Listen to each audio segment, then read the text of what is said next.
vont les acheter sur le marché noir et c'est vendu par l'espace d'Aran. Donc, un, ils payent plus cher et deux, ça profite au réseau proche du régime. Donc la position française, occidentale, qui consiste à dire qu'il faut des sanctions plus lourdes, il faut qu'il y ait une forme d'unanimité sur le fait d'infliger des sanctions à l'Iran. Est-ce que ça peut se faire avec des puissances comme la Russie, la Chine? Ben oui, mais si vous voulez, moi j'étais à une réunion récemment, avec, autour de la table, il y avait 30 personnes spécialistes de l'Iran et un représentant de la Commission européenne. Il n'y avait pas une seule personne qui reconnaissait l'efficacité des sanctions. Donc si vous voulez, je pense qu'il serait bon quand même que, je ne sais pas, si vous voulez, on veut bien répéter la même chose, mais enfin, moi ça fait un certain temps que j'entends tous les experts qui connaissent l'Iran dire que ces sanctions ne marchent pas, que dire négocier avec l'Iran, ça ne veut pas dire être gentil avec l'Iran. Mais cette situation, cette posture, moi je trouve que c'est plutôt une posture qui consiste à dire, vous faites ce qu'on vous dit, et en plus, on ne sait même plus ce qu'on veut, on sait même plus vraiment ce qu'on leur demande, puisqu'ils ont le droit d'enrichir de l'uranium. Alors, est-ce qu'on leur demande d'arrêter d'enrichir de l'uranium? Est-ce qu'on leur demande d'éclaircir des choses? Si vous voulez, on ne sait même plus vraiment ce qu'on leur demande. Donc, cette posture de vous faites ce qu'on vous dit, sinon des sanctions et tout ça, je pense qu'avec l'Iran, et surtout avec le régime actuel, ça ne marchera jamais. Donc, il serait bien de... Qu'est-ce qui marcherait alors?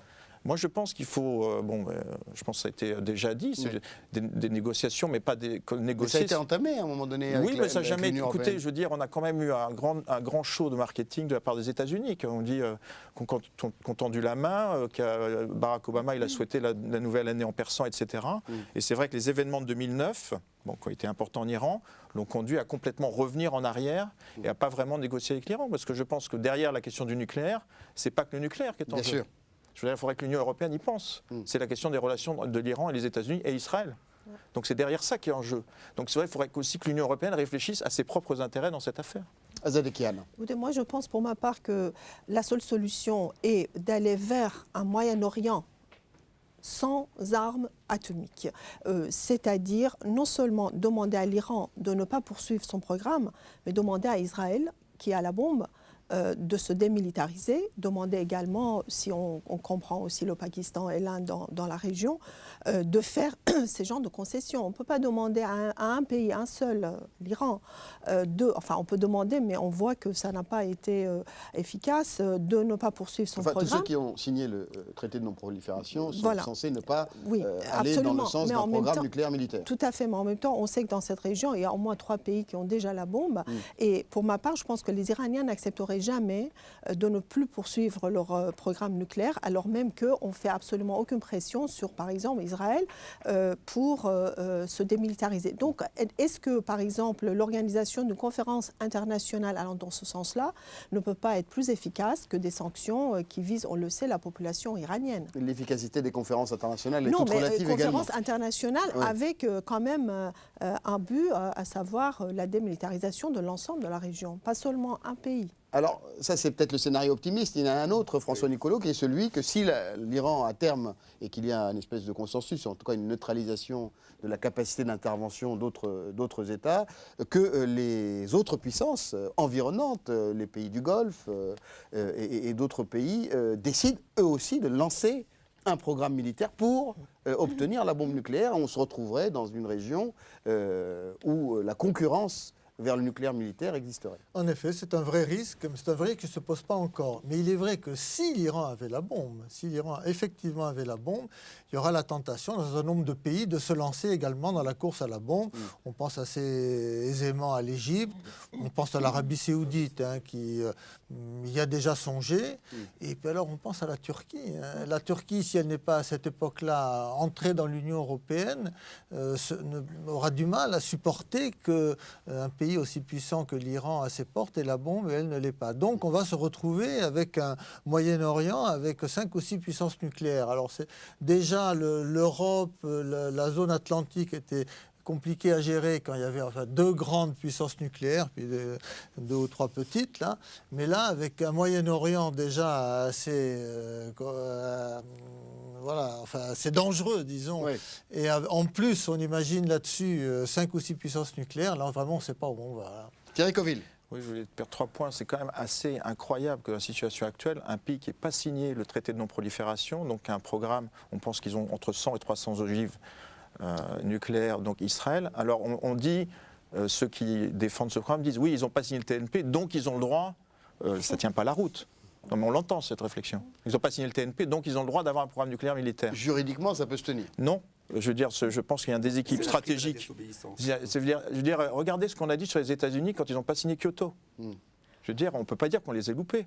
Donc là, Israël, ils n'ont pas signé. Non, mais il y a une inégalité de fait par rapport au TNP, puisque tous ceux qui avaient la bombe avant le TNP ne sont pas tenus de ne plus l'avoir, et ceux qui ont signé le TNP ne peuvent pas l'avoir. Oui, mais je veux dire, un pays qui n'a pas signé le TNP, qui a l'arme atomique, et qui menace d'attaquer un pays dont on ne sait pas s'il va véritablement transformer son programme, qui a le droit d'enrichir. Alors on ne sait pas, sur le on ne sait pas, il y a probablement des doutes, mais sur en tout cas les déclarations politiques claires du régime, il n'y a pas de doute concernant la menace contre Israël.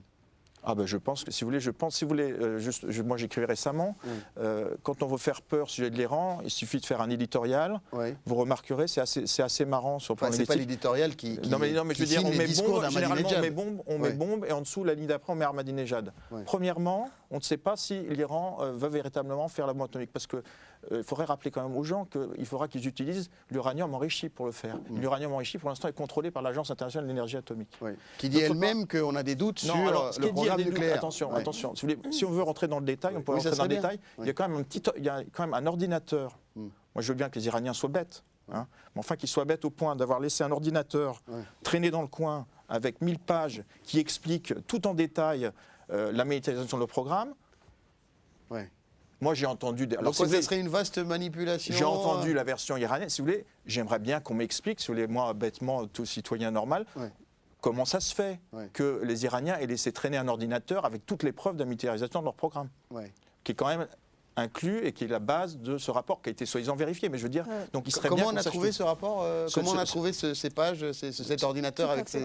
si vous voulez, c'est assez mystérieux. Soi-disant, un officiel iranien l'aurait laissé je ne sais plus où. Mais en même temps, tous les rapports, excusez-moi, mais tous les rapports sur lesquels on se fonde pour expliquer ce programme nucléaire sont, et vous l'avez vu dans le reportage, des comptes rendus de services secrets occidentaux. Oui, mais je veux dire, honnêtement, c'est pas parce que les services secrets disent quelque chose que c'est vrai. Je veux dire, on le sait depuis un moment. Oui, on le sait, mais en même temps, ce que je pense que ce qu'on doit admettre, c'est que l'Iran souhaiterait quand même parvenir au seuil de nucléaire, afin, à mon sens, de pouvoir à ce moment-là négocier sérieusement avec les puissances occidentales, à commencer par les États-Unis. Aujourd'hui, ils ne pourront pas négocier parce qu'ils n'ont pas...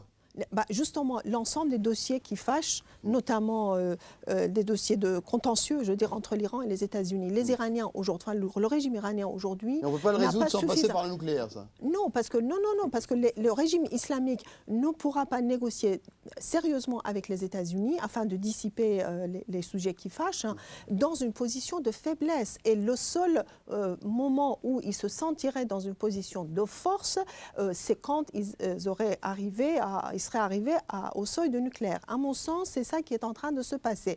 Ils ne veulent pas nécessairement avoir la bombe, mais ils veulent avoir la technologie afin de dire, écoutez, nous, on peut le faire, ça sanctuarise, nous n'oublions pas, le régime et aussi les territoires, et c'est à partir de là qu'ils pourront accepter d'entrer en négociation. Alors, tous azimuts, puisque, comme disait Thierry, il n'y a pas que le nucléaire, il y a énormément d'autres dossiers qui nécessitent quand même des négociations sérieuses. Aujourd'hui, les Iraniens ne le feraient pas.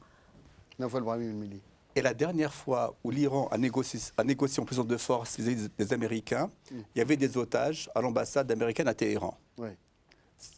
C'était la dernière fois où il y a en puissance de force. Ensuite, donc ils cherchent à être en position de force, vous dites. Premièrement.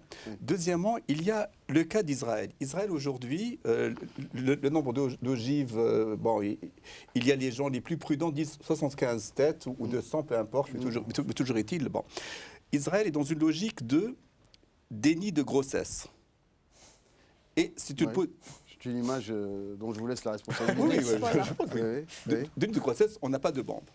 Donc ça donne une prime à la désobéissance. Et ils veulent pas, on ne va pas les entraîner dans une négociation globale. Donc Israël. Donc qu'est-ce qu'il faudrait ? Il faudrait une négociation forme d'un dialogue avec un Iran légèrement en position de force. La question de fond, aujourd'hui, l'Iran, pays gazier, pays pétrolier, pourquoi a-t-il besoin de ce nucléaire, parce qu'on l'a privé de technologie d'exploitation, il n'y a pas de train de GNL, il n'y a pas. Donc maintenant, c'est une négociation plus globale pour avoir sa propre sécurité énergétique. Thierry Coville. Je voulais simplement rappeler un fait quand même qui est intéressant, parce que j'ai écouté le nouveau ministre de la Défense lors d'une conférence du Brésil, ancien ministre des Affaires étrangères, qui a quand même rappelé qu'avec le Turquie, ils avaient obtenu un accord. Donc on nous explique qu'on ne peut pas négocier avec l'Iran. Eux, ils avaient obtenu un accord avec l'Iran. Donc c'était mai 2010, je crois. Et il a conclu en disant « J'ai l'impression que ce qu'on nous a reproché, c'est surtout d'avoir réussi ». Donc ce serait, si vous voulez, c'est intéressant quand même. Hein. Le Brésil et la Turquie avaient conclu un accord avec l'Iran. Et juste après, les pays occidentaux ont rajouté des sanctions. Donc on peut même se poser quelquefois la question, est-ce qu'on veut vraiment régler le problème ? Alors justement, vous parliez d'Ophel Brahimi d'Israël et des réactions de la population suite à la publication de ce rapport. Alors, tiraillement, faut-il ou non frapper l'Iran? Regardez. Israël a fortement militarisé le ton sur le nucléaire iranien. Le président Shimon Peres a affirmé que la possibilité d'une attaque contre l'Iran était plus proche que l'option diplomatique. Convaincu que l'AIEA a la preuve que les Iraniens sont à 1 an de posséder l'arme atomique, il officialisait ainsi les rumeurs sur le débat en cours au sein du gouvernement entre opposants et partisans d'une frappe contre les installations iraniennes. Les fuites dans la presse sur l'hypothèse d'une action préventive avaient provoqué la colère du Premier ministre et entraîné un démenti sans conviction du ministre de la Défense. Nous croyons fortement que les sanctions peuvent être effectives si elles sont réduites et suffisamment paralysantes, que la diplomatie peut agir si elle est synchronisée entre les principaux acteurs, mais aucune option ne peut être retirée de la table. La perspective d'une telle frappe a semblé toutefois suffisamment crédible pour susciter des oppositions à une action dont les retombées restent difficiles à évaluer. De son côté, la Russie, par la voix de son chef de la diplomatie, a fait savoir qu'une attaque contre l'Iran serait une grave erreur, aux conséquences imprévisibles. François Nicolo, l'attaque est-elle aujourd'hui une option sérieuse? Elle est sur la table, effectivement. D'abord, les états-majors, par définition, sont des gens qui sont payés pour faire des plans. Oui. Et de les mettre dans les tiroirs et de les ressortir à la demande du pouvoir politique. Il n'y avait pas de plan très ancien pour la Libye, par exemple, et puis ça s'est fait très rapidement.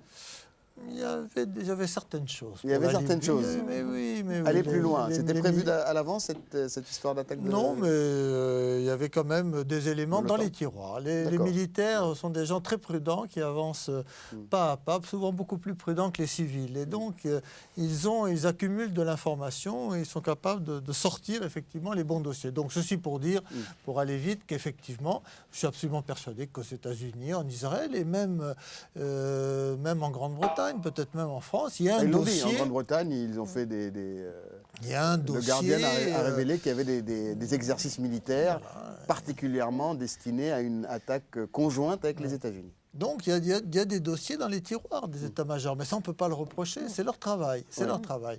Ensuite, il y a la volonté politique, et là on entre effectivement dans une autre dimension. On a vu monter... Il y a des scénarios qui peuvent rester un peu, parce qu'ils sont militaires justement confidentiels. Or, dans la presse, dans les médias internationaux, on parle de manière régulière de cette possibilité de frappe contre l'Iran. Qu'est-ce que ça veut dire ? Ça veut dire que c'est un des éléments du jeu. Et cette rumeur, comme ça, au sujet des frappes, qui monte et qui descend, mais qui aussi, effectivement, depuis une bonne dizaine d'années. Est-ce que c'est une préparation de l'opinion à une frappe réelle, ou est-ce que c'est aussi manier le chaud et le froid pour obtenir des concessions de part et d'autre? Les deux, mon général, vous savez, comme on dit dans l'armée, là. Un peu des deux. L'armée est en cause. Ça, c'est comme ça. Azad Ekian. Oui, tout à fait. Je pense que c'est à la fois pour préparer l'opinion publique internationale et d'autre part, faire peur au régime iranien et également faire ce pourquoi ils sont payés. Hein. Donc, l'ensemble. Mais écoutez, moi, je pense pour ma part que dans tout ce qu'on est en train de dire, hein, on oublie souvent qu'en Iran, il y a une réelle, véritable société civile. Que cette société civile a essayé quand même s'est organisée en mouvement, à tenter d'introduire un certain nombre de changements, y compris sur la façon dont on regarde le nucléaire. Alors, cette société civile n'a pas été, bien évidemment, soutenue. Je pense que l'une des clés, peut-être une société civile de plus en plus forte en Iran afin de cette façon-là contraindre les dirigeants actuels de trouver une solution aussi au dossier mais du alors nucléaire cette société iranien. civile ne s'est pas tellement fait entendre en dehors de l'Iran, puisque on parlait des médias à l'instant, c'est toujours le même discours sur cette menace iranienne, nucléaire, sur le régime iranien. Que fait cette société civile? Cette société civile, pour le moment, est frappée par des sanctions internationales. C'est une société civile